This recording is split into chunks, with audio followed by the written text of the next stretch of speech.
Queremos aprender sobre a saúde. Você sabe, toda quinta-feira a gente trata de um tema relacionado à saúde.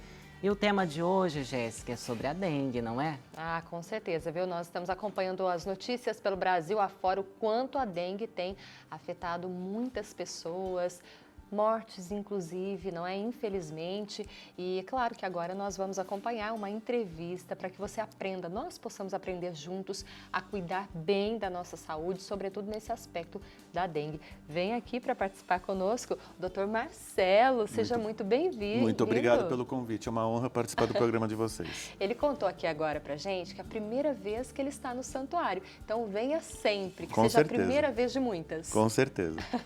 Doutor, para começar, muita gente pergunta, o que é a dengue? Bom, vamos lá. A dengue, ela é uma doença viral.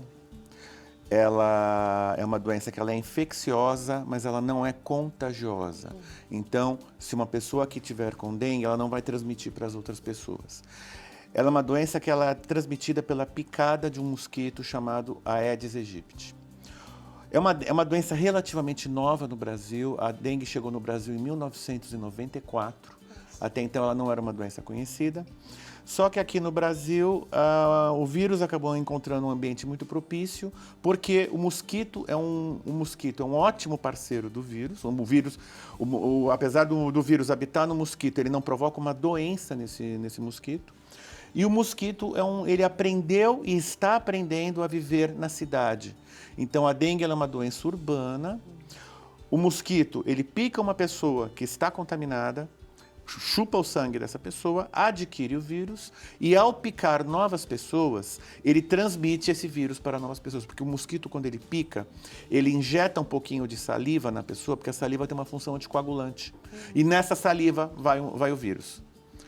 A dengue, a pessoa nos primeiros dias não vai sentir nada, mas lá por 4, 5 dias após a picada, ela começa com um quadro de muita febre, uma febre súbita, normalmente febre muito alta, acima de 38, 39 graus, associada a uma dor no corpo que é insuportável, uma dor muito intensa, muito forte. Vem acompanhado de dor de cabeça, é uma coisa que é muito característico na dengue, é que há uma dor de cabeça atrás dos olhos.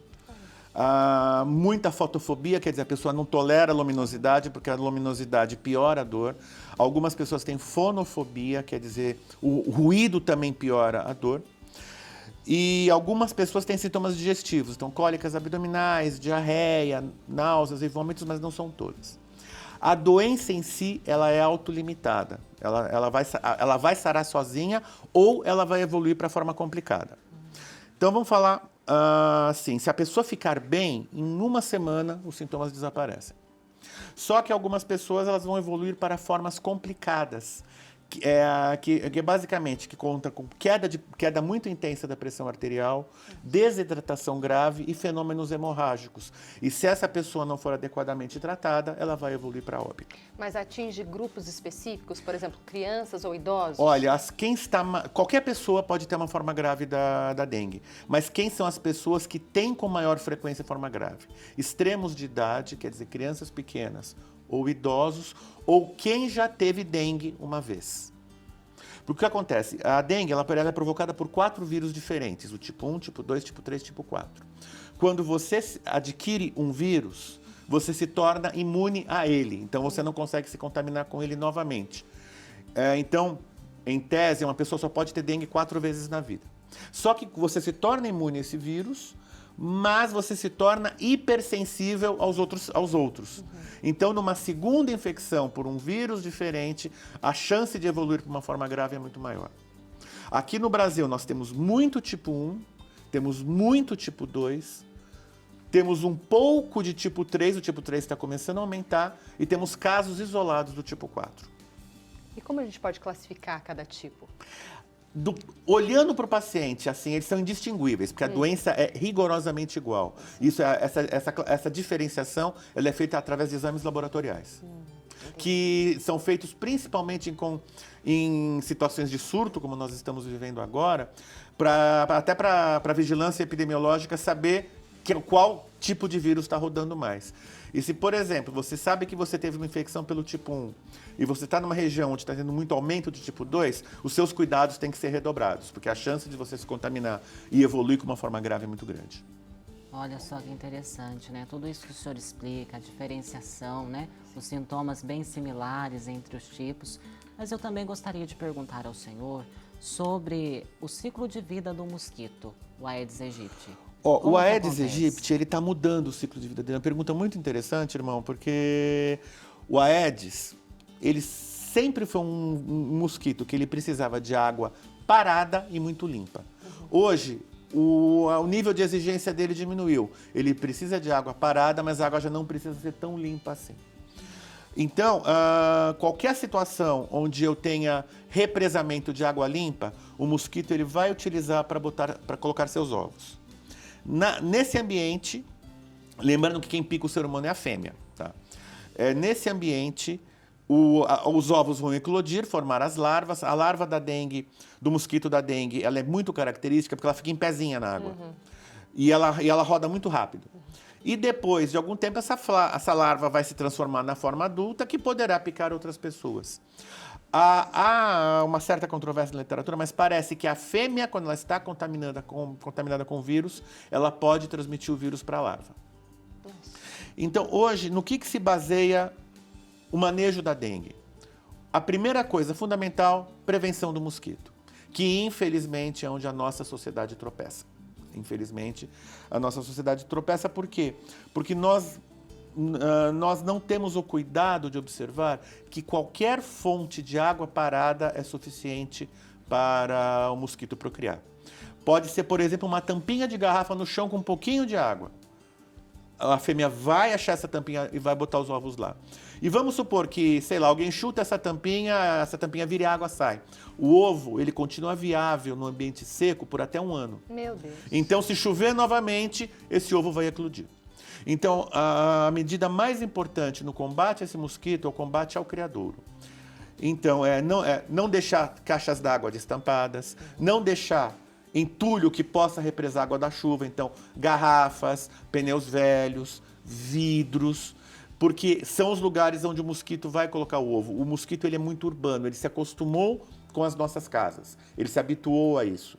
Então, a primeira medida é onde nós realmente, infelizmente, falhamos, é nesse controle do foco do mosquito. A dengue é uma doença eminentemente urbana. A gente só vê dengue em pessoas que habitam em zona rural, quando são pessoas que habitam numa região que é muito próxima a uma zona urbana, ou pessoas que transitam frequentemente em zona urbana. Mas o mosquito ele se adaptou a viver em cidade. E por que nós estamos tendo esse surto esse ano, que é um surto praticamente sem precedentes? Exato. Porque foi um ano de muito calor e de muita chuva. A gente estava até conversando que há 2 dias aqui em Aparecida choveu muito. E são 2 coisas que o mosquito gosta muito, chuva e calor. O Ministério da Saúde sabia que nós corremos esse risco, então algumas medidas de prevenção foram tomadas. E por que a gente sabia disso? Porque a gente sabia que era ano de El Niño. E no ano de El Niño, normalmente faz mais calor e mais chuva. E com isso, realmente, a doença se espalhou de uma maneira sem precedentes. Eu não via, eu tenho 30 anos de formado, eu não me lembro de um surto tão intenso como o que nós estamos vivendo agora. Que horror, né, a gente pensar nisso. Meu Deus do céu. Então a gente tem que tomar muito, mas muito cuidado mesmo. Dá uma olhada aí na sua casa, fale com o seu vizinho, aí na sua região, dê uma olhada em tudo mesmo, né? Afinal, é uma questão de saúde. E a gente sabe, muitas mortes acontecendo. Sim. É muito triste isso. Agora, muitas pessoas perguntam assim, mas tem um horário que o mosquito vai picar mais? Começo da manhã, final da tarde, a hora que o sol nasce e a hora que o sol se põe. São os horários de maior risco. Apesar do que a gente sabe que o mosquito está se adaptando a isso também, ele está começando a variar um pouco mais seu horário. Mas ainda os horários mais perigosos é o começo e o final do dia. Repelente sempre, né? Sempre. E qualquer repelente que tenha na sua embalagem a leitura é eficaz contra o mosquito da dengue, porque para poder colocar essa inscrição na embalagem, o fabricante precisa comprovar isso. Então, e assim, a vigilância sanitária pega muito no pé com esse tipo de informação. Então, se o repelente tem essa inscrição na embalagem, é porque ele foi testado especificamente para o Aedes. Doutor, eu tenho um bebê de 7 meses, hoje ele já pode utilizar um repelente específico, né, para a idade. Mas e as crianças com menos de 6 meses? Como cuidar? Mosquiteiro e os cuidados com a casa. Infelizmente, até pode utilizar o repelente, desde que o pediatra autorize. Entendi, doutor. Por exemplo, às vezes as pessoas confundem a dengue com uma gripe forte. E nisso acabam tomando algum medicamento que às vezes pode não ser adequado. Existe alguma medicação que é totalmente contraindicada no caso de dengue? Sim, inclusive alguns antigripais, tá? Qualquer medicamento que tenha o ácido acetil salicílico, que a gente conhece popularmente como AS ou como aspirina. Por que isso não é à toa? O ácido acetil salicílico, ele tem a propriedade de desligar um determinado tipo de célula que nós temos que se chama plaqueta. A plaqueta é a primeira linha de defesa no processo hemorrágico. É ela que vai dar início, por exemplo, a gente faz um buraquinho na veia para colher sangue. A primeira estrutura que vai fechar esse buraquinho é a plaqueta, para depois vir o coágulo. Então, se eu desativo a função dessa plaqueta, e nós fazemos isso em alguns pacientes, pessoas com doença coronariana, com doenças vasculares, a gente usa o próprio AS para isso, o risco dessa pessoa com dengue evoluir para uma forma hemorrágica é muito grande. Então, essa medicação ela é totalmente... E, aliás, aparece isso na propaganda do medicamento. Este medicamento é contraindicado em caso de suspeito de dengue. E eu colocaria na mesma família qualquer droga da classe dos anti-inflamatórios. Todos os anti-inflamatórios, em maior ou menor grau, apresentam esse risco, então eles são contraindicados no caso da dengue. Tá vendo, gente? Então, se você sentir algum sintoma semelhante ao da dengue, não se automedique. Procure um médico, tire as suas dúvidas, você pode se esclarecer, né, com o profissional da saúde e vamos juntos combater a dengue. Não deixe a água parada em hipótese alguma. Vamos juntos nesta missão que Deus nos confia de combatermos a doença, não é, Jéssica? E uma orientação que é muito importante. Você está suspeitando que está com dengue, tem que ser avaliado por um médico. Toda suspeita de dengue precisa ser vista por um médico. Mas você está indo para o médico, começa a se hidratar. A gente sabe que a desidratação, no caso da dengue, ela piora muito o prognóstico da doença. Então, eu oriento todos os meus pacientes. Tá com febre, dor no corpo, acha que é dengue? Pega um isotônico, uma água de coco, um suco de fruta, vai para o médico tomando. Por quê? Porque a gente sabe que isso faz toda a diferença na evolução da doença. E assim, no calor a gente desidrata mais fácil, a pessoa com febre, ela desidrata mais fácil porque tem maior evaporação de líquidos no corpo. Então, é muito importante a pessoa se manter hiperidratada, que, aliás, é a primeira coisa que a gente faz quando a gente recebe um paciente com dengue, é hiperidratar a pessoa. Então, isso é muito importante, faz diferença. A hiperidratação salva vidas. Doutor, e agora nós temos uma boa notícia em relação à vacina contra a Sim. dengue. Todas as pessoas terão acesso? Explica um pouquinho melhor pra gente. Infelizmente, nem todas as pessoas terão acesso, e isso não é uma maldade do SUS, tá? Isso não é uma maldade do SUS. Isso é um problema de limitação produtiva. O laboratório que faz essa vacina é um laboratório japonês. A fábrica, se eu não me engano, fica no próprio Japão. E eles têm uma limitação de produção e eles fornecem vacina para o mundo inteiro. Então, nós precisaríamos, nós temos 230 milhões de pessoas, vamos manter só a faixa etária que a vacina é liberada, que é dos 4 aos 60 anos de idade. Depois eu vou explicar por que dessa limitação. Então, nós precisaríamos, estamos falando em mais de 150 milhões de pessoas, a gente faria mais de 300 milhões de doses. E o laboratório não tem condição de fazer isso, por isso a vacina foi limitada exatamente para a população de maior risco, que são crianças de zonas de alto risco. Por que a vacina tem essa limitação etária? Essa limitação está na bula da vacina, e aí o SUS ele é obrigado a cumprir essa limitação por uma força de lei. E a vacina, essa informação está na bula, quer dizer, dos 4 aos 60 anos de idade, porque ela foi testada exclusivamente nessa população. Então, eu sei que entre 4 e 60 anos de idade, eu tenho certeza que a vacina é segura e a vacina é eficaz. Eficaz com ressalvas, vou falar das ressalvas daqui a pouco. Fora dessa faixa etária, eu faço a inferência que ela funciona, mas eu não tenho a comprovação científica.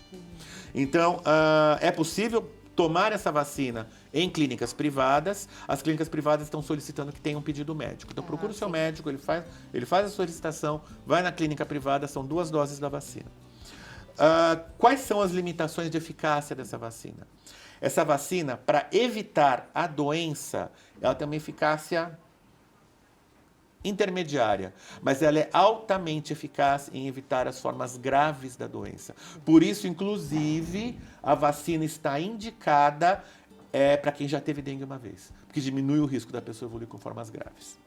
Uma boa notícia que nós temos é que o Butantan desenvolveu uma vacina.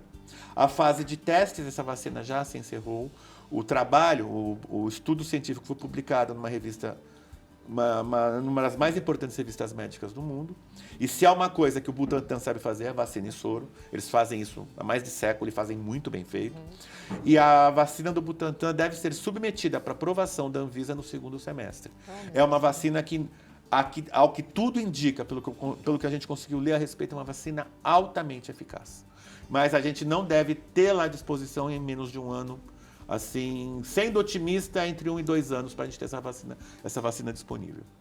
Isso mesmo, doutor. Nós aqui do programa, os devotos da Mãe Aparecida que nos acompanham, nós agradecemos demais o senhor que trouxe essas informações tão preciosas e tão importantes para nós hoje. Muito Eu que agradeço obrigado. o convite e a oportunidade de falar no programa de vocês. Doutor Marcelo, volte mais vezes, viu? Já Com sabe certeza. o caminho agora. Agora já sei o caminho.